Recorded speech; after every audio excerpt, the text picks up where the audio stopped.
మనిషికి విద్య తర్వాత ఏదైతే క్రీడలు అత్యంత ముఖ్యమైనవి. గత కొంతకాలంగా రాష్ట్రంలో క్రీడా శాఖ నిర్వీర్యమైన పరిస్థితి. అయితే తాజాగా శాప్ చైర్మన్‌గా క్రీడాభివృద్ధి కోసం యువకుడైన రవినాయుడును ప్రభుత్వం నియమించింది. ప్రస్తుతం రవినాయుడు రాష్ట్ర వ్యాప్తంగా నలుమూలలా తిరుగుతూ ఎక్కడైతే క్రీడా మైదానాలు వాటి పునర్వైభవం కోసం పాటుపడుతున్నాడు. అంతేకాకుండా క్రీడా సంఘాలతో నిరంతరం చర్చిస్తున్నారు. గతంలో కోల్పోయిన వైభవాన్ని రాష్ట్రంలో తిరిగి తీసుకురావడానికి ప్రయత్నిస్తానంటున్న రవినాయుడుతో మాట్లాడదాం. అసలు శాప్ చైర్మన్గా బాధ్యతలు తీసుకున్న తర్వాత రాష్ట్రంలో క్రీడా పరిస్థితి ఎలా కనిపించింది మీకు?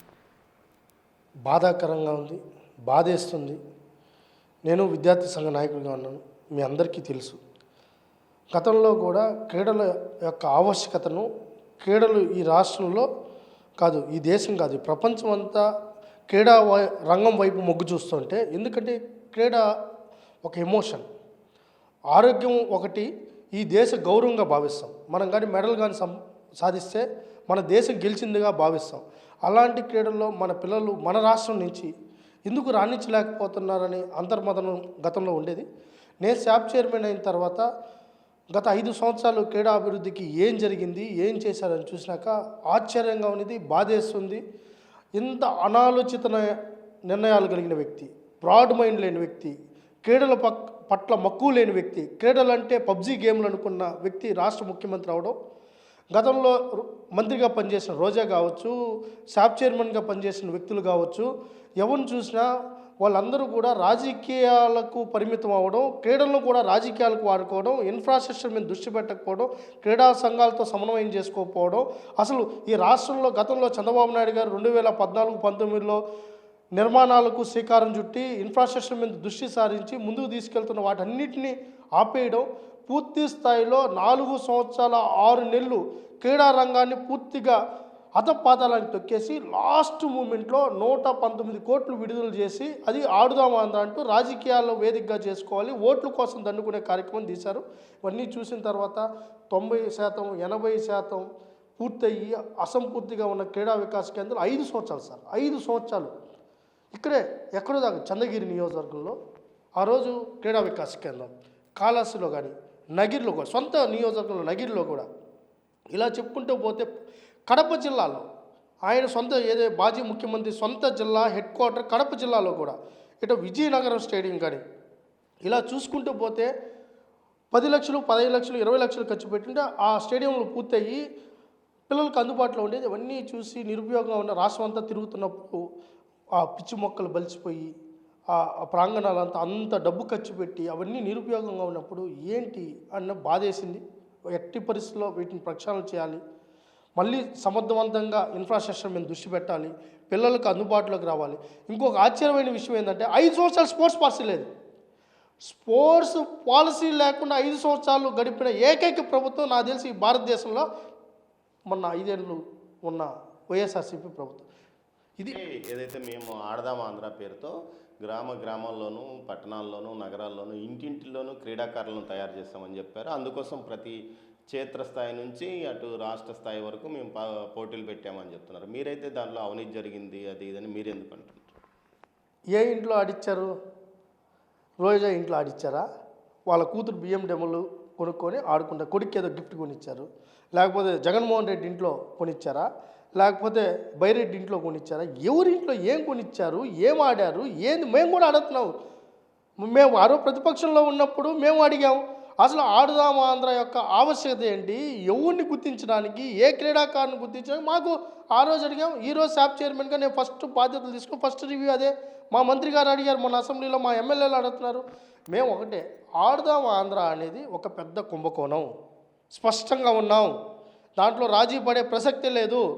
రోజా అవినీతికి పాల్పడింది, బైరెడ్డి అవినీతికి అతను పేరు చెప్పాలంటే కూడా సిగ్గేస్తుంది, శాప్ చైర్మన్ కూడా కాదు. అతను ఏ రోజు ఆఫీస్కి రాలేదంట, ఏ జిల్లా పర్యటన చేయలేదు. అతని గురించి మాట్లాడితే నాకు కూడా సిగ్గుగా ఉంది. ఎందుకంటే అతను చేసిన తర్వాత నేను ఆ పదవి తీసుకున్నానంటే ఆ పదవికి విలువ తగ్గించేసాడు అతను. కాకపోతే దాన్ని విలువ పెంచే ప్రయత్నం చేస్తున్నాం. అయితే బాధ చేసే విషయం ఏంటంటే మట్టిలో మాణిక్యాలు తీస్తున్నారు. మేము కూడా అడుగుతున్నాం, ఒక్క మాణిక్యం పేరు చెప్పండి, ఒక్క మాణిక్యం పేరు. ఈ జిల్లాలో నగిరిలో ఏ ఊర్లో నుంచి ఎవరిని ఆ మట్టిలో మాణిక్యాన్ని తీసారు చెప్పండి. గతంలో అకాడమీలు పెట్టి స్కూల్ లెవెల్ నుంచి క్రీడాకారులని ప్రోత్సహించి రాష్ట్ర స్థాయిలో, జాతీయ స్థాయిలో, అంతర్జాతీయ స్థాయి మెడలిస్టులుగా తయారు చేశారు. దానికి కారణం ఉదాహరణ ఎర్రాజ్యోతి లాంటి అమ్మాయి 6,000 రూపాయలకి వాచ్మెన్గా పనిచేస్తున్న వాళ్ళ తండ్రి అలాంటి ఆయన బిడ్డని ఒలింపిక్స్లో ఆడించిన చరిత్ర చంద్రబాబు నాయుడు గారు. అది మట్టిలో మాణిక్యాలు తీయడం అంటే. ఇదే ఎర్రవారిపాలెంకు సంబంధించి చిత్తూరు జిల్లాలో హాకీ ప్లేయరు రజనీని ఎక్కడో ఒక బీసీ వర్గానికి సంబంధించిన అమ్మాయి వాళ్ళ ఊరికి కూడా రోడ్డు లేని అంటే అమ్మాయిని గుర్తించి ఒలింపిక్స్కి పంపించిన అది మట్టిలో మాణిక్యాలు తీయడం అంటే. మీరు ఎవరిని తీశారు? మేము కూడా అడుగుతున్నాం, ఎవరిని తీశారని అడుగుతున్నాం. పూర్తి స్థాయిలో 17 అంటే స్కూల్ మామూలుగా ఒక క్రీడని నేను కూడా శాప్ చైర్మన్ అయిన తర్వాత ఏదైనా యాక్టివిటీ తీసుకోవాలంటే స్కూల్ లెవెల్ నుంచి కాంపిటీషన్స్ పెట్టి mandal level, district level, state level మీట్లు నిర్వహిస్తారు. ఎస్జిఎఫ్ కానీ ఇవన్నీ కానీ అసోసియేషన్స్ కానీ ఫెడరేషన్ కానీ. ఇక్కడ చూస్తే 15 సంవత్సరాలు దాటిన తర్వాత అంటే 15 సంవత్సరాల ఆధార్ కార్డులో చూసి ఎంట్రీ చేశారు. ఏంటికి 15 సంవత్సరాలు అంటే అంతకుముందు క్రీడాకారులు అవసరం లేదా? 17 సంవత్సరాలు దాటిన తర్వాత అంటే వాళ్ళు ఓటు హక్కు కలిగి ఉంటారు కాబట్టి, ఓటు హక్కు వస్తుంది కాబట్టి వాళ్ళు ఎలక్షన్లో ఓట్లుగా మార్చుకోవడానికి చేసిన ప్రక్రియ తప్ప మట్టిలో మాణిక్యాలు లేదు. ఎవరికి మెడల్ ఇచ్చారో తెలియదు, ఎవరు ఫైనల్కి వచ్చారో తెలియదు. వాళ్ళ ఆధార్ కార్డులన్నీ బోగస్సు. గ్రామ సచివాలయాల్లో ఎంట్రీలు చేయడం ఏంటి? మేము స్పోర్ట్స్ అథారిటీలో ఎంట్రీ చేయాలి కానీ గ్రామ సచివాలయాల్లో ఎంట్రీలు చేయడం ఏంది? ఆ కిట్లు నాసిరకం కిట్లు. ఇదే బిగ్ టీవీలో కానీ మీరు కూడా దాదాపు 25 సంవత్సరాలు మీరు సీనియర్ జర్నలిస్టులు, విద్యార్థి నాయకుడిగా కూడా మీరు ఉన్నారు. మీకు కూడా తెలుసు. మీరు కూడా ఆ రోజు ఇదే ఆడుదాము ఆంధ్ర మీద మీరు కూడా అనేక విషయాలు ప్రజలకు దృష్టి తీసుకుని వచ్చారు. మీరు కూడా మీ కెమెరాలే సాక్షి. మేము చెప్పేది కాదు. ఆ రోజు ఆడుదాము ఆంధ్ర అనేది ఒక పెద్ద కుంభకోణం. ఎవరు ఆడలేదు. లాస్ట్కి ఆ కిట్లు చూసిన తర్వాత ఆ కిట్లు కూడా ఆడ పారేసే పరిస్థితి. ఇరిగిపోయిన కిట్లు, ఆ స్టిక్కర్లన్నీ హెల్మెట్కి స్టిక్కరు, గార్డుకి స్టిక్కరు, ఒంటికి స్టిక్కరు, ఇంకా అన్నీ చెప్పాలంటే ఇంత దారుణమైన స్టిక్కర్లన్నీ వేసి ఆయన మొహచంద్రాన్ని అంతా రాష్ట్రం అంతా హోర్డింగ్లు వేసి ఇది ఒక బోగస్ కార్యక్రమంలాగా మార్చారు. ఇది ఖచ్చితంగా ఇప్పటికే మేము మా మంత్రి గారు అసెంబ్లీలో ప్రకటించడం జరిగింది. 45 రోజుల లోపల విచారణ చేసి ఎవరైతే పేద క్రీడాకారుల డబ్బు బొక్కారో, ఎవరని కాదు, రోజా మాజీ శాప్ చైర్మన్, దాని వెనకాల నడిపించిన సజ్జల రామకృష్ణారెడ్డి, దానిపైన ఉన్న జగన్మోహన్ రెడ్డి అయినా కావచ్చు.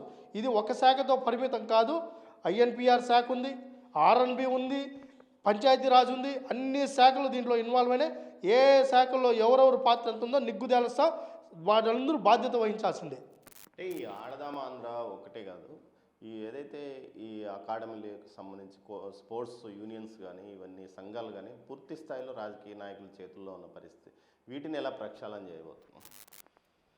గతంలోనే చంద్రబాబు నాయుడు గారు చాలా స్పష్టంగా చెప్పడం, రాజకీయాల్లో క్రీడలు అంతర్భాగం కాకూడదు. క్రీడలను క్రీడలుగానే చూడాలి, క్రీడలను ప్రోత్సహించాలి. ప్రోత్సహిస్తూ ఉన్న వ్యక్తుల్ని, ఆ ఆలోచన కలిగిన వ్యక్తుల్ని ఖచ్చితంగా అంటే రాజకీయాల్లో ఉన్న వ్యక్తులు క్రీడల్లో రాకూడదని ఎక్కడా లేదు సార్. కాకపోతే ఏంటంటే వాళ్ళకి క్రీడల మీద మక్కువ ఉండాలి, క్రీడలను ప్రోత్సహించాలనే ఆలోచన దృక్పథం ఉండాలి. అలాంటి వాళ్ళు వస్తే స్వాగతిస్తాం. ఆ రోజు చెప్పాం, ఈరోజు కూడా చెప్తున్నాం.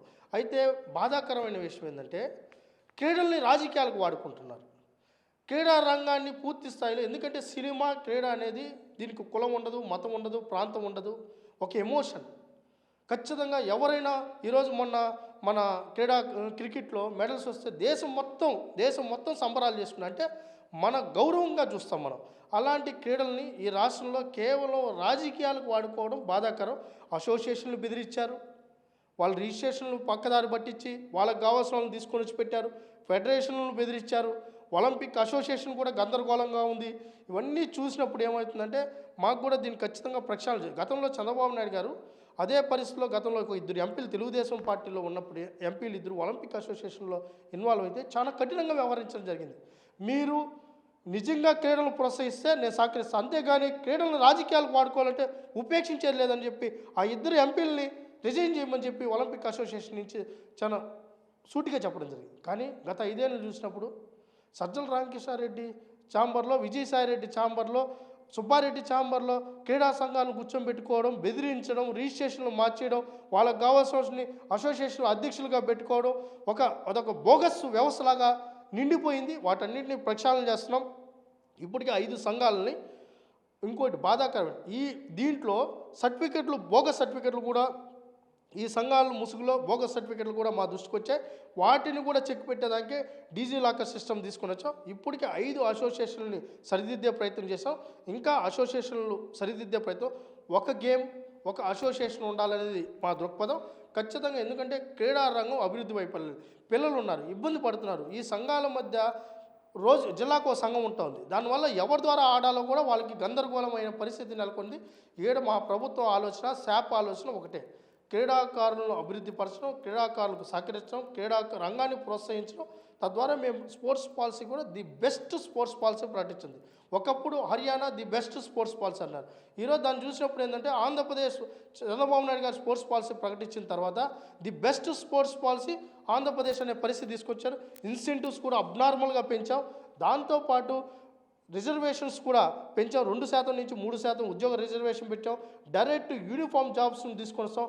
ప్లేయర్ డెవలప్మెంట్ కానీ, గేమ్ అడాప్టేషన్ కానీ, అదేవిధంగా ప్లేయర్ అడాప్టేషన్ విధానాన్ని తీసుకొని వస్తాం. P3, P4 మోడల్ కూడా స్పోర్ట్స్లోకి తీసుకొని వస్తున్నాం. ఒక పక్క ఇన్సెంటివ్స్ ఇస్తున్నాం, ఒక ప్లేయర్ని డెవలప్ చేస్తున్నాం. గ్రాస్ రూట్ లెవెల్ నుంచి క్రీడాకారులను ఎలా తయారు చేయాలి, ఇటు అసోసియేషన్స్ని, ఇటు ఫెడరేషన్స్ని, క్రీడాకారుల్ని, క్రీడా సంఘాలని సమన్వయం చేసుకొని స్పోర్ట్స్ అథారిటీ ది బెస్ట్గా చేయాలనేది ఆలోచనతో ముందుకెళ్తాం. తదనుగుణంగా కూడా కార్యాచరణ రూపొందించాం.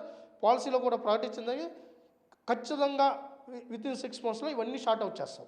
గత ప్రభుత్వం రిజర్వేషన్ తీసేసింది, ఏదైతే ఉద్యోగాలకు సంబంధించి స్పోర్ట్స్ కోటా లేదని బహిరంగంగానే ప్రకటించింది. అయితే మీరు పునరుద్ధరించారంటారు, జీవో రూపకంగానే లేకపోతే శాసనసభ సాక్షిగా పునరుద్ధరించబోతున్నారు? ఏదైతే చట్టం ఉందో చట్ట ప్రకారం ఎక్కడా లోటుపాట్లు లేకుండా పాలసీ పెట్టడం జరిగింది. పాలసీ ద్వారా జీవో విడుదల చేస్తున్నాం. ఈరోజు రేపో ఎల్లుండో సోమవారం అంటే నెక్స్ట్ వీక్ లోపల ఈ జీవోలు కూడా, అంతకుముందు ఎలక్షన్ కోడ్ ఉండింది, ఎమ్మెల్సీ గ్రాడ్యుయేట్ ఎలక్షన్ కోడ్, దానివల్ల ఆగింది. వాస్తవి నిన్న మొన్న కూడా స్టడీ చేసాం. సీఎం గారి దృష్టిలో చాలా స్పష్టంగా జీవోల మీద ఒక అవగాహనకు వచ్చారు. ఎలా ఇవ్వాలి, ఏమి ఇవ్వాలి, రిజర్వేషన్లు, కేటగిరైజులు అన్నీ కూడా ఒక పక్కగా ఎక్కడా కూడా ప్లేయర్లకు ఇబ్బంది లేకుండా ఇవ్వడానికి శ్రీకారం చుట్టాం. జీవోలు వేస్తున్నాం, డైరెక్ట్ జీవోని. మళ్ళీ దాంట్లో వేరే థాట్ అవసరం లేదు. ఇది గత ప్రభుత్వాల్లాగా మోసగారి ప్రభుత్వం కాదు. ఇది ఇచ్చిన కాయకి నిజాయితీగా ఇస్తాం, నిజాయితీకి అర్హత సాధించేలాగా వాళ్ళకి ఎటువంటి ఇబ్బంది లేకుండా చేయడానికి శ్రీకారం చుట్టాం.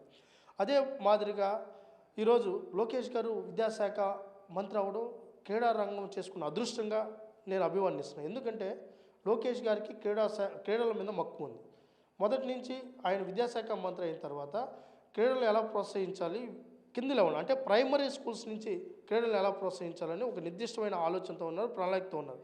ఫస్ట్ టైం ఏ విద్యాశాఖ మంత్రి కూడా గతంలో స్కూల్ గేమ్స్ అంటే చినిగిపోయిన బట్టలతో ఆడుతూ ఉంటే లోకేష్ గారు దృష్టికి వచ్చిన తర్వాత ఉమ్మడి 13 జిల్లాలకి ఒక డ్రెస్ కోడ్ పెట్టి యూనిఫామ్స్ ఇవ్వడం జరిగింది. ఫస్ట్ టైం టీఏడిఎల్ ముందు 50% ముందుగానే విడుదల చేసిన ఏకైక విద్యాశాఖ మంత్రి లోకేష్ గారు. అదేవిధంగా బ్రహ్మాండంగా ఎస్జీఎఫ్ స్కూల్ ఫెడరేషన్ గేమ్స్, ఈరోజు నేషనల్లో కూడా school federation games medals first time ఏ రాష్ట్రంలో కూడా లేదు. స్కూల్ ఫెడరేషన్ నేషనల్ మెడల్ కానీ కొడితే ఇన్సెంటివ్స్ లేవు. కానీ ఫస్ట్ టైం ఈ ప్రభుత్వం స్కూల్ పిల్లలకు కూడా మెడలిస్టులుగా ఉండాలని, అక్కడి నుంచే క్రీడాకారులుగా తయారయ్యాలని, నేషనల్ మెడల్ కానీ గోల్డ్ మెడల్ కొడితే 3 లక్షల రూపాయలు, అదేవిధంగా బ్రాంజ్ కానీ సిల్వర్ కానీ కొడితే 2 లక్షలు, 1 లక్ష రూపాయలు ఇచ్చే పారితోషికం కూడా పాలసీలో పెట్టడం జరిగింది. అంటే కింద నుంచి రూట్స్ నుంచే పిల్లలు డెవలప్ చేయాలనే ఉద్దేశంతో ఒక నిర్దిష్టమైన ప్రణాళికతో, దాంతోపాటు లోకేష్ గారు కూడా ఏ స్కూల్లో ఏ గేమ్ ఆడుతున్నారు అంటే ఒక ఎగ్జాంపుల్, ఒక స్కూల్ తీసుకున్నప్పుడు ఆ స్కూల్లో హాకీ ఆడుతున్నారా, కబడ్డీ ఆడుతున్నారా, ఖోఖో ఆడుతున్నారా, వాలీబాల్ ఆడుతున్నారా, ఫుట్బాల్ ఆడుతున్నారా, ఏ క్రీడ ఆడుతున్నారో ఆ క్రీడకు సంబంధించిన స్పోర్ట్స్ మెటీరియలే ఆ స్కూల్కి ఇవ్వాలనే నిర్దిష్టమైన ప్రణాళిక రచించడం జరిగింది. ఒక యాప్ కూడా ఇచ్చి పీఈటీ, హెడ్ మాస్టర్, ప్లేయర్ వాళ్ళు ముగ్గురు కంబైన్డ్గా అప్లోడ్ చేసే విధంగా శ్రీకారం చుట్టాం. దాని ద్వారా ఏమంటే నాకు వాలీబాల్ మీద ఇంట్రెస్ట్ ఉన్నప్పుడు నేను వాలీబాల్ నాకు మెటీరియల్ ఇస్తే నేను వాలీబాల్ ఆడతాను. అంతేగాని గత ప్రభుత్వాల్లాగా బాక్సింగ్ గ్లౌజ్లో కరాటీ స్టిక్స్ ఇస్తే ఆ పిల్లడికి ఆ ఇంట్రెస్ట్ ఉండదు. కాబట్టి అదొక పద్ధతి ప్రకారం చేయాలనే ఉద్దేశంతో ఒక యాప్ తీసుకొని వచ్చి దీన్ని అప్లోడ్ చేస్తాం. దాదాపు 48 కోట్ల రూపాయలు స్పోర్ట్స్ మెటీరియల్ టెండర్ కూడా అయిపోయింది, ఫైనల్కి వచ్చింది. ఆ టెండర్ ఎవరైతే ముందుకు వస్తారో క్వాలిటీ మెటీరియల్ని ఈసారి స్కూల్స్ కూడా ఇవ్వడానికి శ్రీకారం చుట్టారు. ఎప్పుడు స్కూల్ లెవెల్లో ఇంత నిర్దిష్టంగా స్పోర్ట్స్ మీద దృష్టి పెట్టాలి. దాంతో ప్రతి స్కూల్కి గ్రౌండ్ ఉండాలని జీవో కూడా విడుదల చేయడం జరిగింది. దాని ప్రకారమే డిప్యూటీ సీఎం పవన్ కళ్యాణ్ గారు కడప జిల్లాలో 60 లక్షల రూపాయలు వెచ్చించి 60 లక్షల రూపాయలు వెచ్చి గ్రౌండ్ కొనియడం జరిగింది. ఇలాంటి ప్రజాప్రతినిధులు కూడా ముందుకు రావాలి.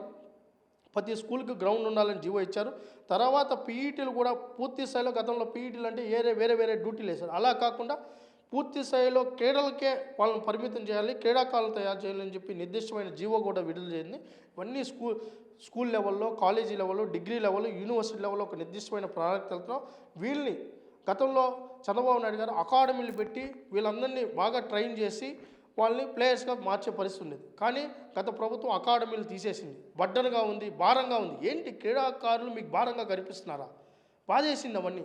అందుకనే మళ్ళీ అకాడమీలు తీసుకొని రావాలని ఒక ప్రణాళిక ముందుకెళ్తాం. నెక్స్ట్ అకాడమిక్ నాటికి ఒక 3 అకాడమీలు అంటే ఒక 18 డిసిప్లిన్స్ సంబంధించిన క్రీడల్ని మొదటిగా ప్రారంభించి దాన్ని ఇయర్ వైజ్ పెంచి అన్ని 58 గేమ్స్కి అకాడమీలు ఉండే విధంగా ఒక ప్రణాళికబద్ధంగా వెళ్తాం. ఒక పక్క ఇన్ఫ్రాస్ట్రక్చర్, నేషనల్ ఎక్సలెన్సీ సెంటర్స్ కూడా తీసుకొని రావడానికి ఇప్పటికే చంద్రబాబు నాయుడు గారు కేంద్ర ప్రభుత్వానికి లేఖ రాయడం జరిగింది. నేను కూడా 4 సార్లు మా మన్సుఖ్ మాండవీయ క్రీడా శాఖ మంత్రి గారిని కూడా కలవడం జరిగింది.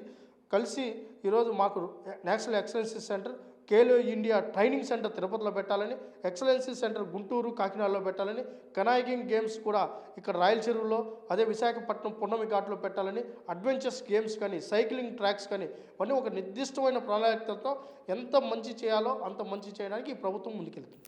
ఈ ఆడదామాంధ్రకు సంబంధించి అక్రమాలు జరిగినాయి అనేది మీరు అంటున్నారు. కేవలం కక్ష సాధింపుతోనే మీరు కేసులు పెట్టడానికి ఇది ఒక కుట్ర, ఆడదామాంధ్రాన్ని అడ్డం పెట్టుకున్నారని రోజాతో పాటు వైసీపీ నేతలు అంటున్నారు. ఈ పరిస్థితుల్లో మీరు కక్ష సాధింపా లేకపోతే మీకు ఏమైనా ప్రాథమిక సాక్ష్యాధారాలు దొరికాయా? నేను ఆడుదాం ఆంధ్ర మీద కక్ష సాధింపు ఈరోజు ఆ రోజు ప్రతిపక్షంలో ఉన్నప్పుడు విమర్శించాము, ఆ రోజు కంప్లైంట్ చేసాం, ఈరోజు కంప్లైంట్ చేస్తున్నాం. చట్ట ప్రకారం నిజంగా కక్ష సాధింపు అయితే రోజా మాట్లాడిన మాటలకి, రోజా ప్రవర్తించిన తీరుకు, ఆమె వేసిన వేషాలకి, ఆమె ఎగిరిన కుప్పిగింతులకి, ఆమె మాట్లాడిన మాటలకి, వ్యక్తిగత దూషణకి మొదటి రోజే జైల్లోకి వెళ్ళి ఉండాలి. నిజంగా కక్ష సాధింపు అంటే ఏవి పని లేదు. ఎత్తేసేయాలనుకుంటే వాళ్ళ ప్రభుత్వంలాగా లోపల ఎత్తేసేసి మళ్ళీ విచారణ చేయాలనుకుంటే ఎంతో పని.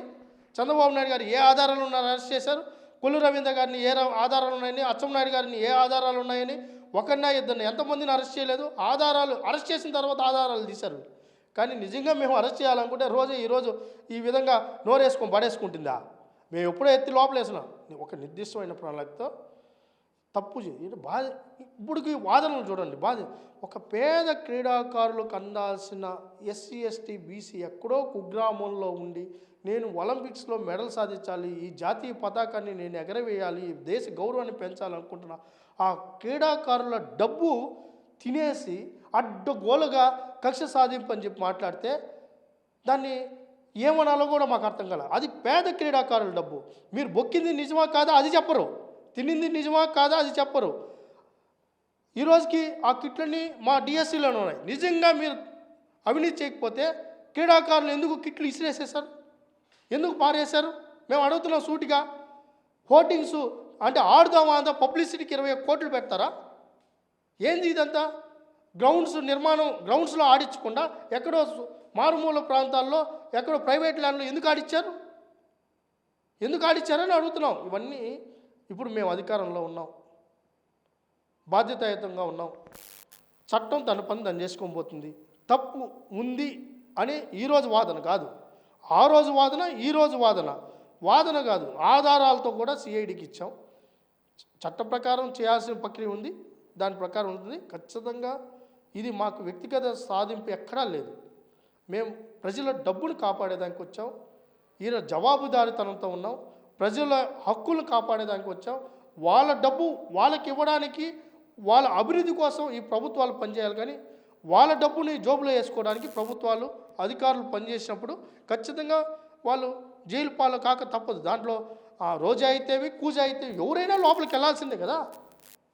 ఏదైతే రాష్ట్రంలో క్రీడా శాఖను సమగ్రంగా ముందుకు తీసుకువెళ్ళడానికి అటు రాష్ట్ర ప్రభుత్వం పూర్తి స్థాయిలో సహకరిస్తుంది. ముఖ్యంగా సీఎం చంద్రబాబు నాయుడుతో పాటు విద్యాశాఖ మంత్రి నారా లోకేష్ క్షేత్రస్థాయిలో గ్రామీణ పాఠశాలల నుంచి పూర్తి స్థాయిలో క్రీడలకు ప్రోత్సాహం అందిస్తున్నారు. అదేవిధంగా పవన్ కళ్యాణ్ సహకారం అందిస్తున్నారని చెప్తూనే మరోవైపు గతంలో ఆడదాం ఆంధ్ర పేరుతో నిధుల దుర్వినియోగంపై ఖచ్చితంగా దోషులకు శిక్ష పడుతుందంటున్నాడు శాప్ చైర్మన్ రవినాయుడు. అంతేకాకుండా క్రీడలలో ఏదైతే దేశ పతాకాన్ని వినువీధుల్లో ఎగరవేసే విధంగా భావి భారత క్రీడాకారులను తయారు చేయడమే తమ లక్ష్యం అంటున్నాడు. దీంతోపాటు మరోవైపు గతంలో ఏవైతే ఆగిపోయిన క్రీడా మైదానాల నిర్మాణాన్ని పూర్తి స్థాయిలో కొనసాగిస్తామంటున్నాడు రవినాయుడు. కెమెరా పర్సన్ పురుషోత్తంతో దామోదర్, తిరుపతి నుంచి.